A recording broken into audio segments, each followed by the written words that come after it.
जय हिंद दोस्तों, Sandeep tricky math special YouTube channel में आप सभी का स्वागत है। बिहार पुलिस कांस्टेबल नई भर्ती 2023 जिसमें टोटल पोस्ट है 21,391। इस पोस्ट के लिए मॉडल सेट नंबर 13 है। मॉडल सेट नंबर 1 से लेकर 12 तक नहीं देखे होंगे तो इसके लिए प्लेलिस्ट बना दिए हैं, वहाँ से जाकर आप सारी वीडियो एक एक करके देख सकते हैं। वीडियो स्टार्ट करते हैं और चलते हैं हम प्रश्न की तरफ। पहला प्रश्न है आपके सामने कि अखिल भारतीय किसान कांग्रेस का गठन कब किया गया था? 1936 में, 1939 में, 1942 में, 1945 में। बताइए यहाँ पर एक नंबर प्रश्न का सही आंसर क्या है। अखिल भारतीय किसान कांग्रेस का गठन कब किया गया था? तो जो भी कैंडिडेट यहाँ पर ऑप्शन नंबर ए के साथ जा रहे हैं 1936 में, बिल्कुल ही सही जवाब है। सेकेंड प्रश्न है आपके सामने कि ब्रिटिश सरकार ने महात्मा गांधी को जो उपाधि दी थी और जिसे उन्होंने असहयोग आंदोलन के दौरान वापस कर दिया, कौन सी थी? हिंद केसरी, केसर हिंद, राय बहादुर और राइट अनटचेबल। बताइए यहाँ पर सेकेंड प्रश्न का सही आंसर क्या है। तो सेकेंड प्रश्न का जो भी कैंडिडेट ऑप्शन नंबर बी के साथ जा रहे हैं केसर हिंद, बिल्कुल ही सही जवाब है। जो जलियांवाला बाग हत्याकांड हुआ था, इसी के दुख में जो असहयोग आंदोलन के दौरान महात्मा गांधी जी के द्वारा केसर हिंद जो ब्रिटिश के द्वारा मिला था उसे रिटर्न कर दिए थे। नेक्स्ट यहाँ पर तीन प्रश्न आपके सामने है कि 1921-22 के असहयोग आंदोलन का मुख्य प्रतिफल क्या था? चारों ऑप्शन देख लीजिए और जल्दी से बताइए यहाँ पर तीन प्रश्न का सही आंसर क्या है। तो 1921-22 का जो असहयोग आंदोलन था, इसका मुख्य प्रतिफल था हिंदू मुस्लिम एकता। जो भी कैंडिडेट यहाँ पर ऑप्शन नंबर ए के साथ जा रहे हैं, बिल्कुल ही सही जवाब है। नेक्स्ट यहाँ पर चार नंबर प्रश्न कि साइमन कमीशन भारत किस वर्ष आया था? 1927 में, 1928 में, 1929 में, 1931 में। बताइए यहाँ पर चार नंबर प्रश्न का सही आंसर क्या है। साइमन कमीशन भारत किस वर्ष आया था? तो चार नंबर प्रश्न का जो भी कैंडिडेट ऑप्शन नंबर बी के साथ जा रहे हैं 1928 ईस्वी, बिल्कुल ही सही जवाब है। और साइमन कमीशन जब भारत आया था तो इसका विरोध बहुत ज़्यादा भारत में हुआ था और इसी विरोध में लाला लाजपत राय के ऊपर सीने पर लाठियों का वार हुआ था, जिसके कारण नवंबर 1928 में उनका देहांत हो गया था। नेक्स्ट यहाँ पर पाँचवां प्रश्न है आपके सामने। सिंध के अरबों पर दृढ़ता से प्रतिबंध लगाकर किसके नेतृत्व में प्रतिहारों ने श्रेष्ठता से उन्नति की? मिहिर भोज, नागभट्ट प्रथम, नागभट्ट द्वितीय। बताइए यहाँ पर पाँचवां प्रश्न का सही आंसर क्या है। तो पाँचवां प्रश्न का जो भी कैंडिडेट ऑप्शन नंबर बी के साथ जा रहे हैं नागभट्ट प्रथम, बिल्कुल ही सही जवाब है। चलिए नेक्स्ट क्वेश्चन देखते हैं। 6 नंबर प्रश्न है कि मोहम्मद गौरी को सबसे पहले किसने पराजित किया? ऑप्शन नंबर ए है भीम द्वितीय, बी है पृथ्वीराज चौहान, सी है जयचंद और डी है पृथ्वीराज द्वितीय। बताइए यहाँ पर 6 नंबर प्रश्न का सही आंसर क्या है। मोहम्मद गौरी को सर्वप्रथम किसने पराजित किया था? तो देखिए, मोहम्मद गौरी के द्वारा पहला आक्रमण 1175 में किया गया और दूसरा आक्रमण 1178 में किया गया।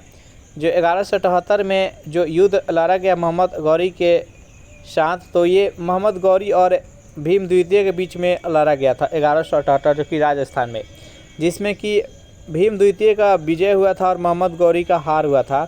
तो इस प्रश्न का जो सही आंसर है ऑप्शन नंबर ए। उसके बाद से मोहम्मद गौरी के द्वारा कुछ और महत्वपूर्ण युद्ध लड़ा गया। 1191 ईस्वी में तराइन का प्रथम युद्ध लड़ा गया पृथ्वीराज चौहान तथा मोहम्मद गौरी के बीच में, जिसमें कि पृथ्वीराज चौहान का विजय हुआ था। फिर 1192 ईस्वी में तराइन का द्वितीय युद्ध लड़ा गया था मोहम्मद गौरी तथा पृथ्वीराज चौहान के बीच, जिसमें कि मोहम्मद गौरी का जीत हुआ था और पृथ्वीराज चौहान का हार गया था।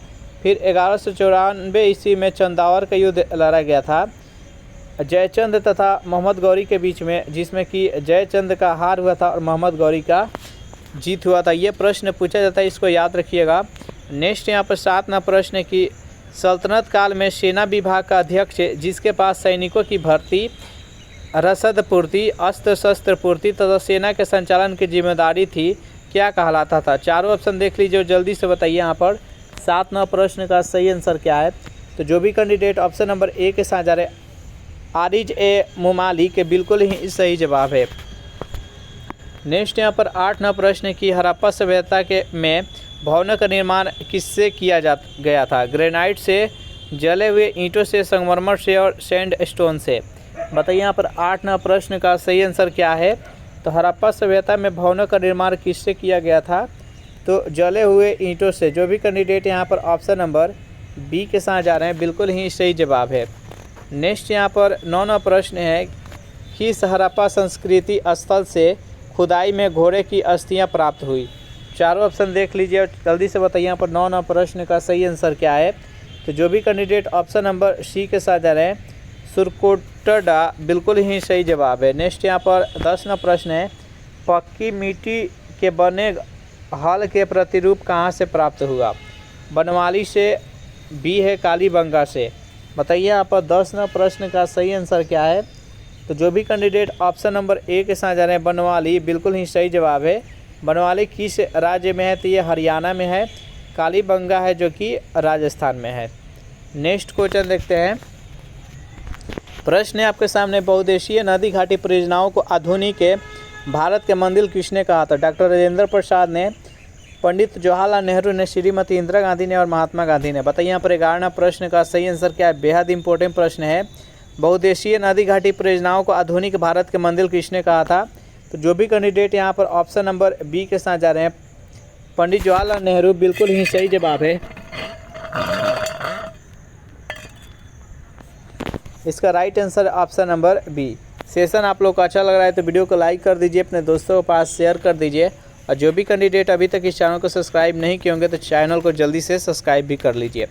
नेक्स्ट यहाँ पर 12 नंबर प्रश्न है आपके सामने। निम्नलिखित बंदरगाहों में से कौन सा एक नदी तटीय बंदरगाह है। कोची, मुंबई, कोलकाता और तूतीकोरिन। बताइए यहाँ पर 12 नंबर प्रश्न का सही आंसर क्या है। निम्नलिखित बंदरगाहों में से कौन सा एक नदी तटीय बंदरगाह है। तो 12 नंबर प्रश्न का जो भी कैंडिडेट ऑप्शन नंबर सी के साथ जा रहे हैं कोलकाता बिल्कुल ही सही जवाब है। नेक्स्ट यहाँ पर 13 नंबर प्रश्न है कि अलकनंदा नदी के तट पर कौन सा शहर स्थित है। बद्रीनाथ, अयोध्या, इलाहाबाद और लखनऊ। बताइए यहाँ पर 13 नंबर प्रश्न का सही आंसर क्या है।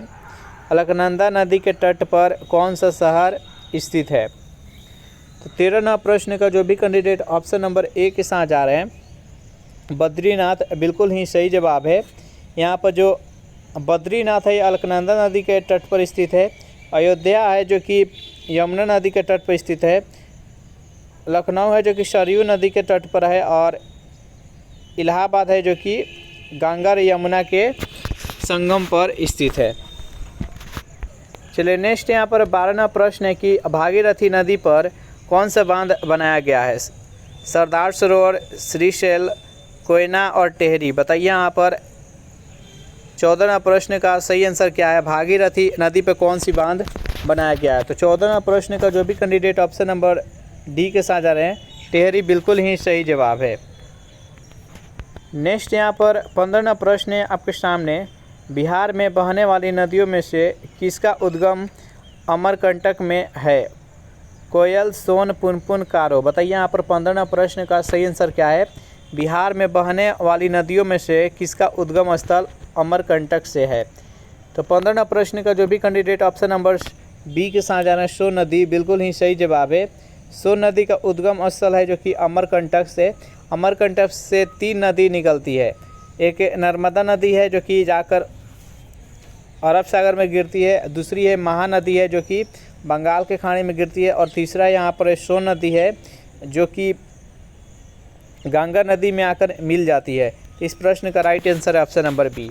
नेक्स्ट यहाँ पर क्वेश्चन देखते हैं। 16वां प्रश्न है कि अंडमान और निकोबार द्वीप समूह का सर्वोच्च शिखर प्लेयार शिखर स्थित है बृहद निकोबार में, मध्य अंडमान में, लघु अंडमान में और उत्तरी अंडमान में। बताइए यहाँ पर 16वां प्रश्न का सही आंसर क्या है। तो अंडमान और निकोबार द्वीप समूह का सर्वोच्च शिखर प्लेयार शिखर स्थित है। 16वां प्रश्न का जो भी कैंडिडेट ऑप्शन नंबर डी के साथ जा रहे हैं उत्तरी अंडमान में बिल्कुल ही सही जवाब है। नेक्स्ट यहाँ पर 17वां प्रश्न है आपके सामने। भारत के पश्चिमी तटीय मैदान के उत्तरी भाग को जिस अन्य नाम से भी जाना जाता है वह है कर्नाटक तट, मलाबार तट, कोंकण तट और कोरोमंडल। बताइए यहाँ पर 17वां प्रश्न का सही आंसर क्या है। तो भारत के पश्चिमी तटीय मैदान के उत्तरी भाग को जिस अन्य नाम से जाना जाता है उसको कोंकण बोला जाता है। जो भी कैंडिडेट यहाँ पर ऑप्शन नंबर सी के साथ जा रहे हैं बिल्कुल ही सही जवाब है। और जो तमिलनाडु से लेकर आंध्र प्रदेश का जो तट है उसको कोरोमंडल कहा जाता है, और जो कर्नाटक से लेकर केरल तक का तट है उसे मलाबार कहा जाता है, और कोंकण है जो कि आप महाराष्ट्र से लेकर कर्नाटक तक का कोंकण बोला जाता है। नेक्स्ट यहाँ पर 18वां प्रश्न है कि लक्षद्वीप टापू अवस्थित है। चारों ऑप्शन देख लीजिए, जल्दी से बताइए यहाँ पर 18वां प्रश्न का सही आंसर क्या है। लक्षद्वीप टापू अवस्थित है। तो 18वां प्रश्न का जो भी कैंडिडेट ऑप्शन नंबर ए के साथ जा रहे हैं, दक्षिण पश्चिम भारत में, बिल्कुल ही सही जवाब है।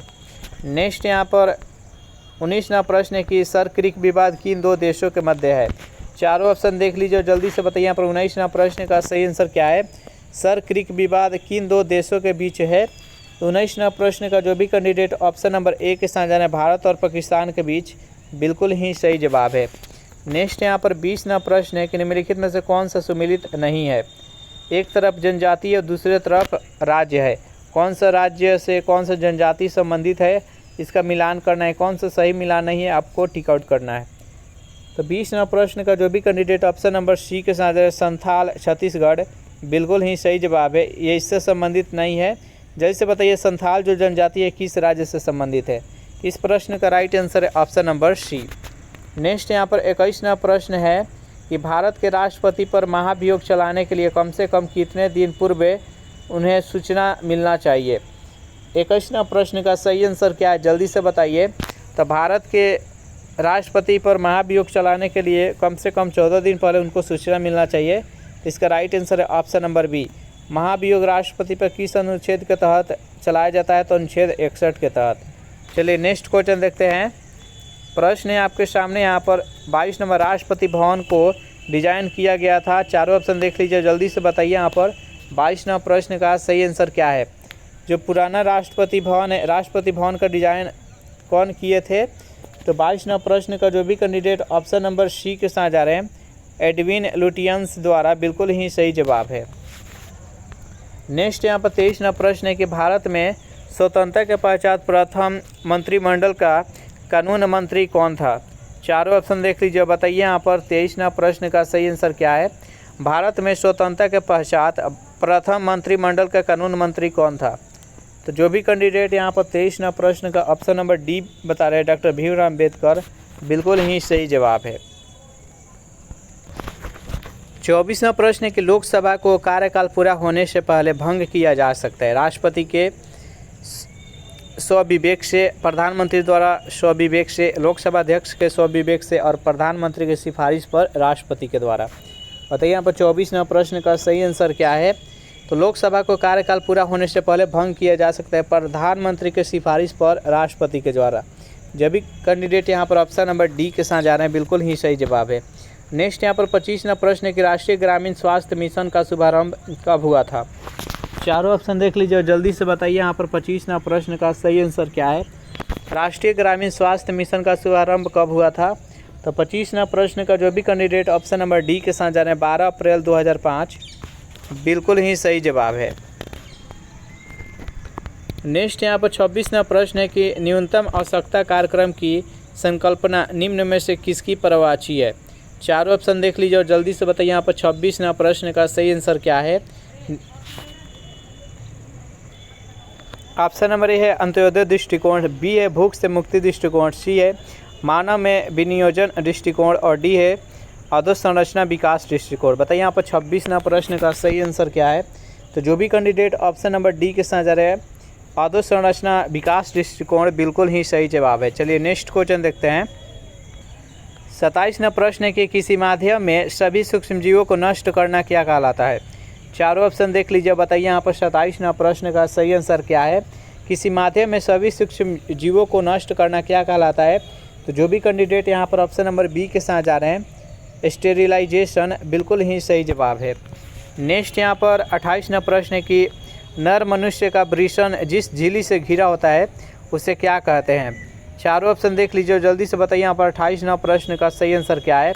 नर मनुष्य का वृषण जिस झिल्ली से घिरा होता है उसे क्या कहते हैं। तो जो भी कैंडिडेट ऑप्शन नंबर बी के साथ जा रहे हैं, पेरिस्टोनियम, बिल्कुल ही सही जवाब। इसका राइट आंसर है ऑप्शन नंबर बी।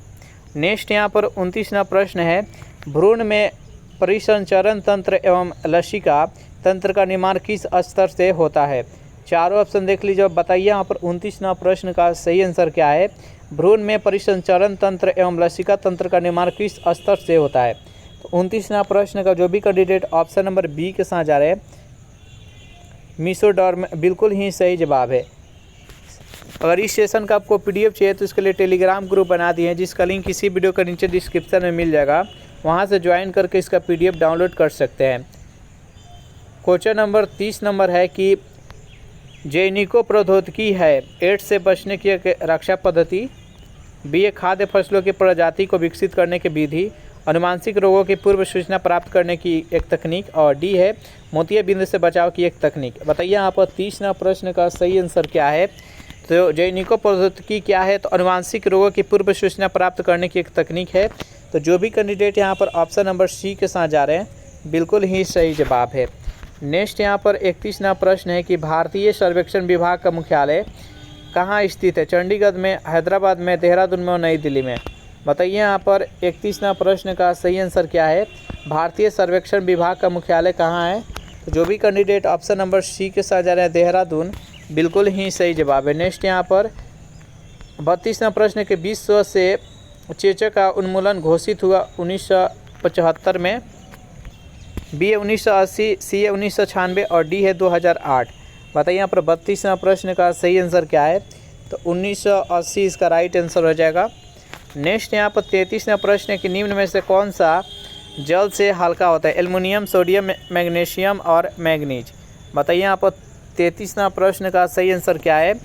निम्नलिखित में से कौन जल से भी हल्का होता है। तो जो भी कैंडिडेट यहाँ पर ऑप्शन नंबर बी के साथ जा रहे हैं सोडियम, बिल्कुल ही सही जवाब है।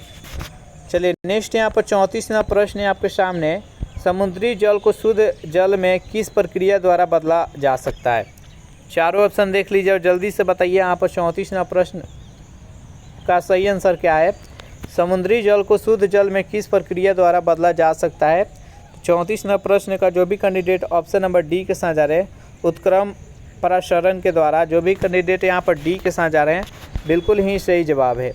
नेक्स्ट यहाँ पर 35वां प्रश्न है कि रेडियोधर्मी डेटिंग एक प्रक्रिया है जिसमें मापा जा सकता है चट्टानों की उम्र, चट्टानों की संगठन, सी है चट्टानों का रंग और चट्टानों की भार। बताइए यहाँ पर 35वां प्रश्न का सही आंसर क्या है। रेडियोधर्मी डेटिंग एक प्रक्रिया है जिसके द्वारा क्या मापा जाता है। तो 35वां प्रश्न का जो भी कैंडिडेट ऑप्शन नंबर ए के साथ चट्टानों का उम्र, बिल्कुल ही सही जवाब है। नेक्स्ट यहाँ पर 36वां प्रश्न है कि जैव विविधता को अधिकतम संकट किससे है। प्राकृतिक निवास एवं वनस्पतियों के विनाश से, अनुपयुक्त कृषि क्रियाओं से, जलवायु परिवर्तन से और जल प्रदूषण से। बताइए यहाँ पर 36वां प्रश्न का सही आंसर क्या है। जैव विविधता की अधिकतम संकट किससे है। तो प्राकृतिक निवास और वनस्पतियों के विनाश से। जो भी कैंडिडेट यहाँ पर ऑप्शन नंबर ए के साथ जा रहे हैं बिल्कुल ही सही जवाब है। नेक्स्ट यहाँ पर 37वां प्रश्न है निम्नलिखित में से कौन सही सुमेलित नहीं है। चारों ऑप्शन देख लीजिए और जल्दी से बताइए यहाँ पर 37वां प्रश्न का सही आंसर क्या है। निम्न में से कौन सा सही सुमेलित नहीं है। तो जो भी कैंडिडेट ऑप्शन नंबर डी के साथ जा रहे हैं कार्बन व्यापार मॉन्ट्रियल प्रोटोकॉल, ये सही नहीं है। इसका राइट आंसर है ऑप्शन नंबर डी। नेक्स्ट यहाँ पर 38वां प्रश्न है कि निम्न में से कौन सा भारत में निर्वनीकरण का प्रभाव नहीं है।